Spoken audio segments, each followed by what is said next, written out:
good morning, good afternoon, and a very good evening to you, the good and wonderful people of the tube. I hope you're well today. I hope you're feeling grand and all's well in your world. My head had some kind of weird involuntary movement now. I don't know if you saw that. I don't know what happened there, people of the tube. It was a bit weird. Anyway, I'm very happy today, people of the tube, because I get to bring you... but it also has... moments to it as well, but mostly... which makes me very happy. So... may I introduce you to the Marshall Mosfet 3310. Not to be confused with the Nokia 3310, people tube.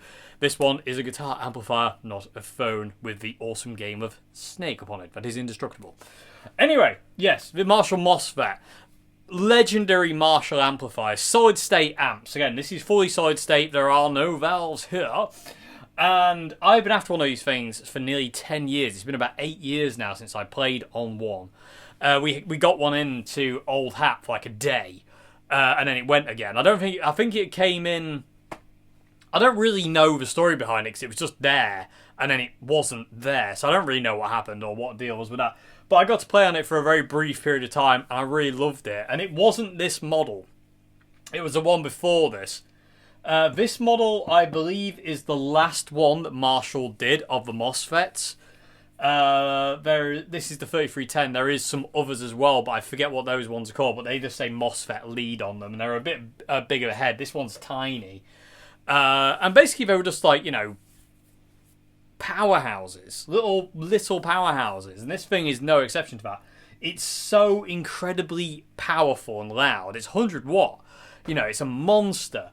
Anyway, it does have its downsides, and I'll get to them in a minute. But yeah, oops, sorry, people of YouTube, moving you around there. But yeah, this is the 90s model. I think it's a 1990s, this amp. I think that's when it was made. Going by what I roughly know of serial numbers, I think this one was made in 1990. It's the same year as my second Master Reverb I bought a couple of weeks ago, or whenever that came. But yeah, it's cool. So basically, it's a 2-channel...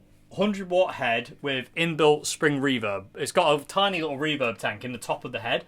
It's about that big. It's tiny, but it's really nice. It's a really nice spring reverb.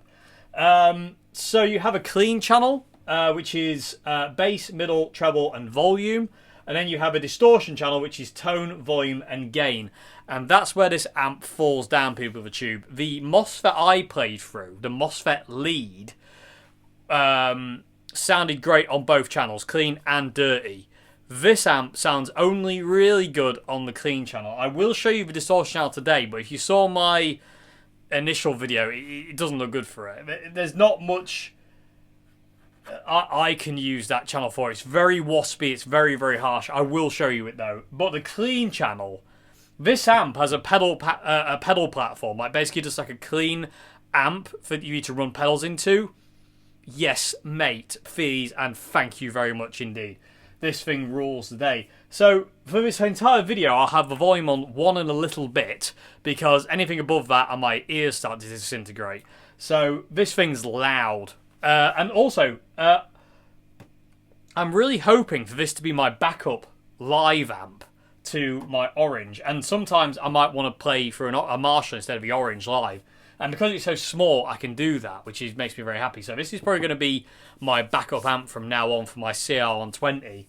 And again, backup amp / main amp, depending on how I feel on the night and which amp maybe suits the room better. I don't know. We will see.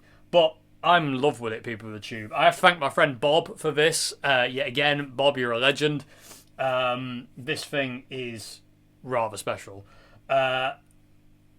Game channel aside, which is just cack, to be perfect. In my personal opinion, I don't like it. There's no mid-range. It's just all highs. And even with the tone down all the way, it's still really waspy. And again, being a single coil guy predominantly, that isn't really very good for me. I can't really use it, which is very frustrating. Because these Mosfets are, like, have a reputation. Yeah, they really do. And it's not unfounded. They are amazing amplifiers. I had never seen this model, though. I had never seen this model, the 3310. I'd never seen it before. I've only ever seen the bigger Marshall Mosfets, the Mosfet leads. And so when I got this one, I was like, I've never actually seen one like that before. And it's really funny because it looks exactly like the studio vintage. I don't know, the JCM 800 Marshall that Marshall make now, the little head, they were doing it back in the 90s and the 80s. You know, they've just basically redone it again. Because I'm pretty sure that's the same size as the studio heads. You know, the Plexi, the 800, the Jubilee. I'm pretty sure that's the same size. But we're going to find out. I'm going to do some measurements at some point and figure it out. But yeah, so anyway, enough waffle. Let's get into sound. So I'll let you know how I've got this set up first before we get into it. So I'm going to show you my pedal board first through this amp, people. We're going through my Magic Cab. I'm running it at 16 ohm, which is my preferred ohmage. It's 4 ohm minimum, so basically running it at 16 ohm. I'm probably not getting the full 100 watts, and that's fine by me because this is so loud that if I got the 400 watts, I don't think I'd be able to be in the same room as it. It's so loud. It's earth-shakingly loud, and it's just heavenly. It's so good. So I'm running at 16 ohms in mono, no stereo here. I have reverb at this point in time and 6. I'll tell you what I will do. I'll turn that off to 0 and I'll use the reverb from the Zoom to start off with, and I'll turn that off at some point. And you'll see me turning this dial, which is the inbuilt reverb of the Marshall. Like I say, volume is at 1 and a bit. And bearing in mind, this amp doesn't come on until you get it to 1. So basically, we're like, 0.5 on the volume control. It's mental. So it's extremely loud. I have bass all the way off on 0 because you don't need bass. This is enough low end to cobble a dog with on 0. You don't need any more low end. Middle is on 7. Treble is on 4. And volume is on 7 as well. And again, the distortion channel over here, the boost channel, I'm not using.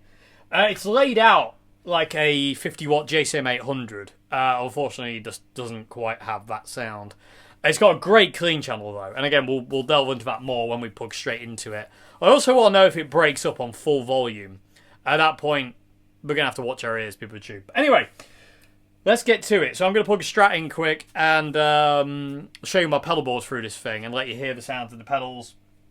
Just straight into the clean channel. This thing doesn't seem to break up. The clean channel wise, it's got a lot of headroom. I don't know though. We'll find out later on. I'm going to do it on camera, so don't worry, you're not going to miss it.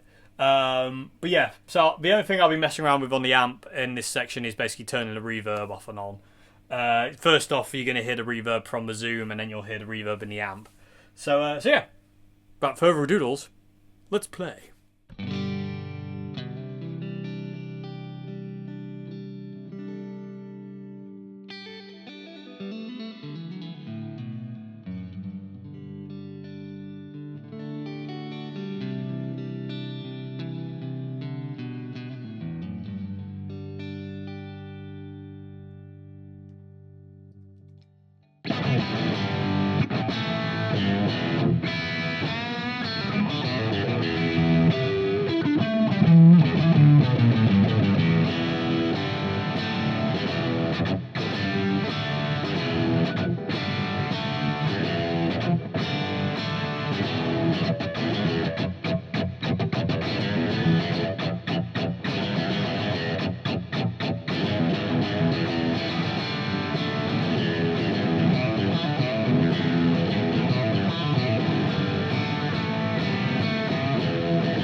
Okay, people of Tube. I hope that sound came across. It literally fills this room, and again, that what you just heard there, that's the actual reverb tank inside the amp. So for a small tank, it's got a hell of a wallop, I've got to say. I mean, that's a lot of reverb.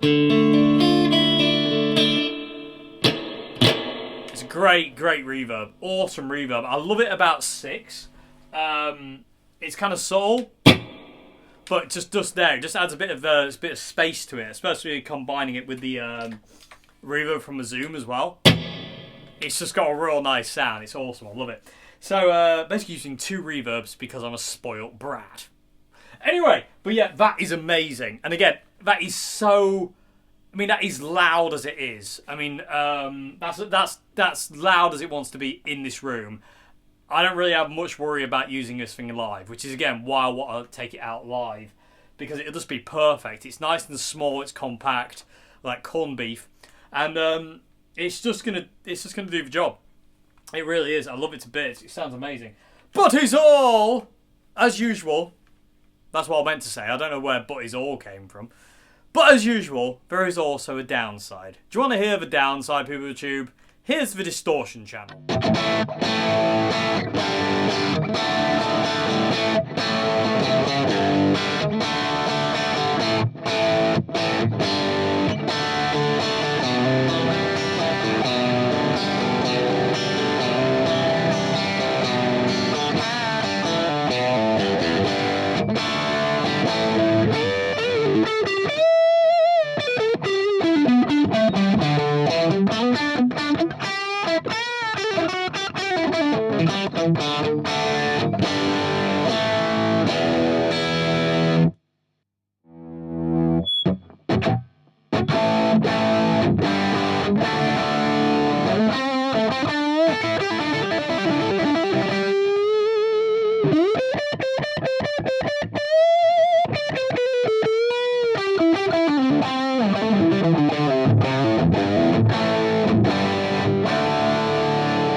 Okay, PooperTube, so I'm about to eat my words again. Well, kind of.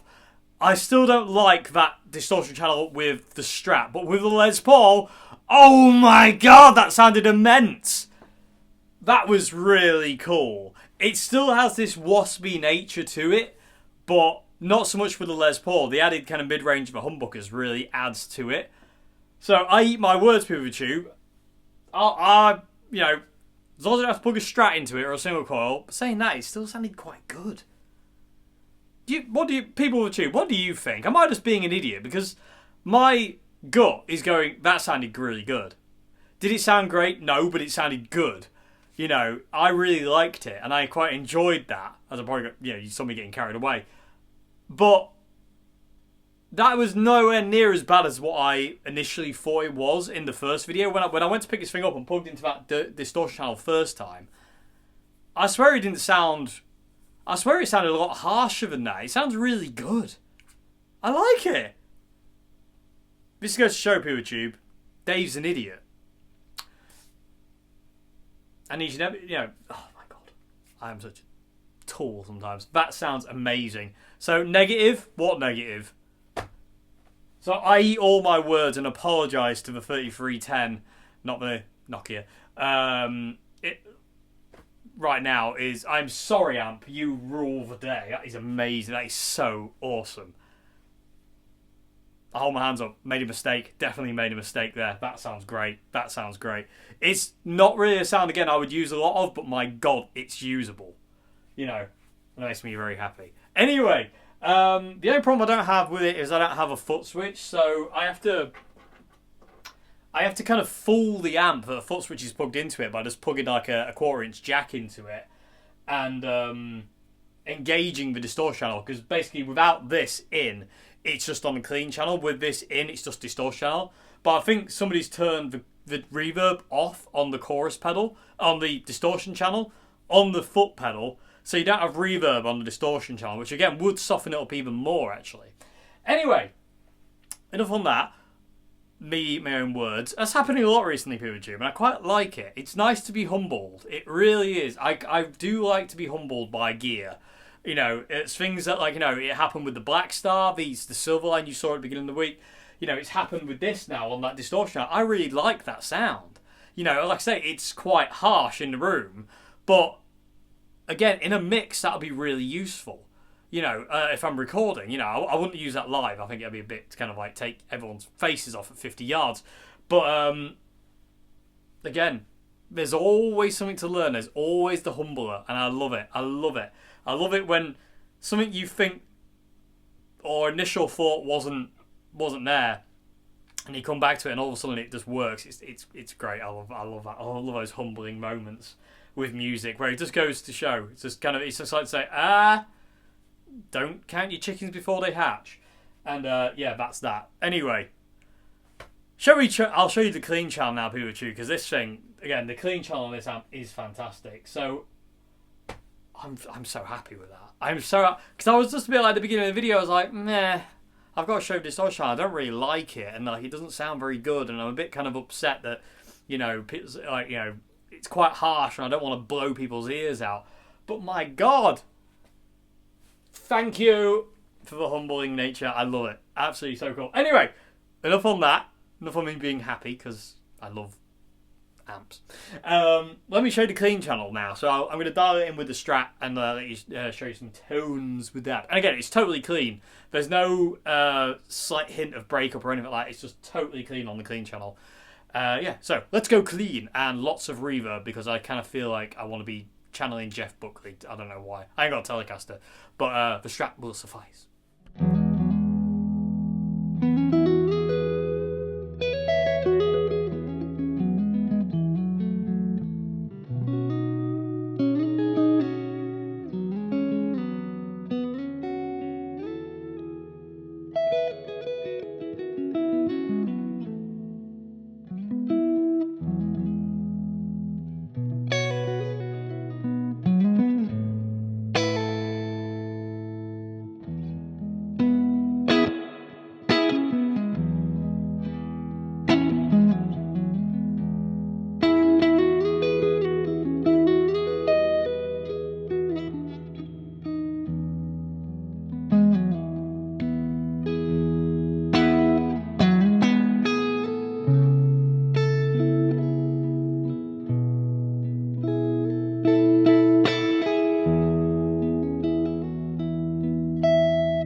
Okay, people, there you go. That is the Marshall Mosfet lead head, the 3310.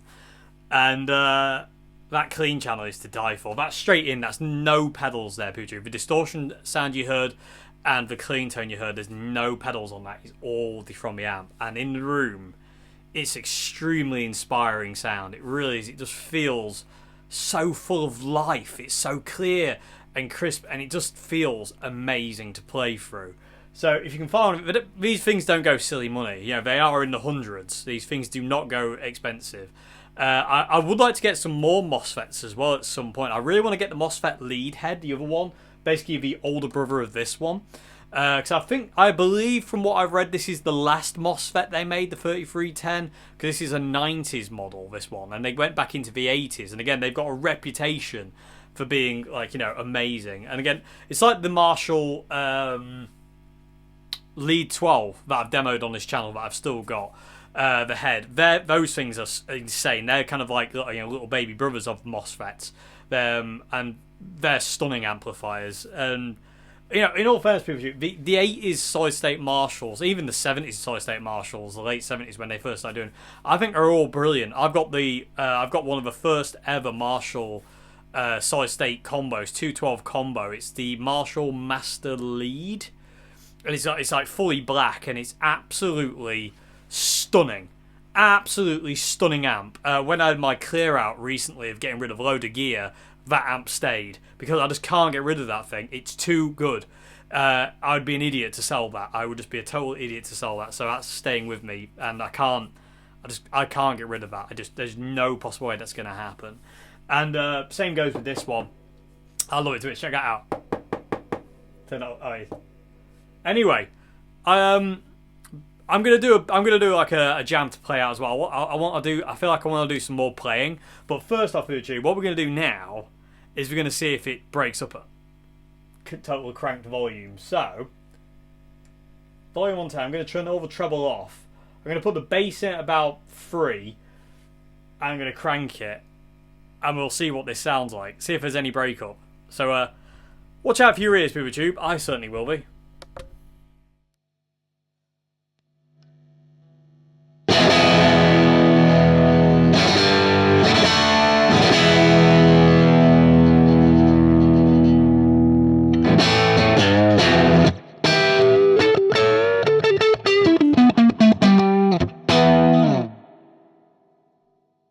Okay, that was outrageously loud, but kind of.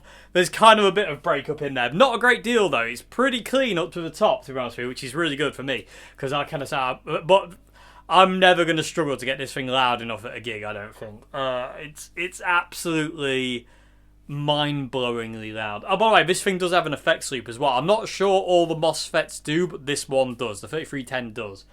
So... there you go, Poochoo. Again, massive thanks to Bob for this one.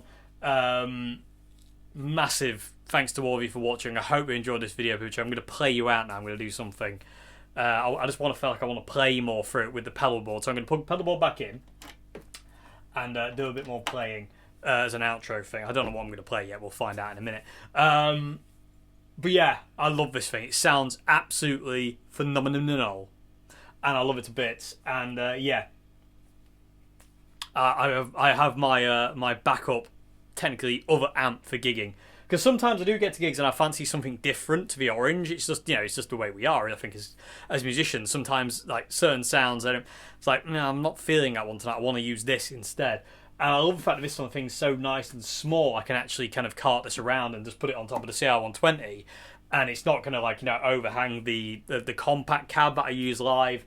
You know, it's not going to kind of, like, you know, get too much in the way either in relation to other things. It's going to be good. So I can't wait for the first gig to use. Can't wait for the first gig where I use this, because it's going to be fun. Anyway, hope you enjoyed this vid, PeerTube. Like I say, if you like the videos I do here, please consider becoming a patron at Patreon. Link to that is in the description box below. As well as links to my Bandcamp where you can listen to my music. And there's a lot of it on there. Anyway, hope you enjoyed this video, PeerTube. I hope you enjoyed the sounds of the Marshall Mosfet 3310. Got there in the end. Also, PeerTube, let me know your thoughts on a Distortion Channel. Because, like I say, I'm humbled by that. I eat my words because I think that sounded blooming fantastic, especially with the Les Paul. It sounded big words. Great. Sounded megatastic, if you will. So yeah, what do you reckon, Pikachu? And yeah, what do you think? I will see you again. Again, if you see one of these things, go and try it. You'll love it. I'm sure they're amazing. And again, size day. Goodbye now. Thanks for watching.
Mm-hmm.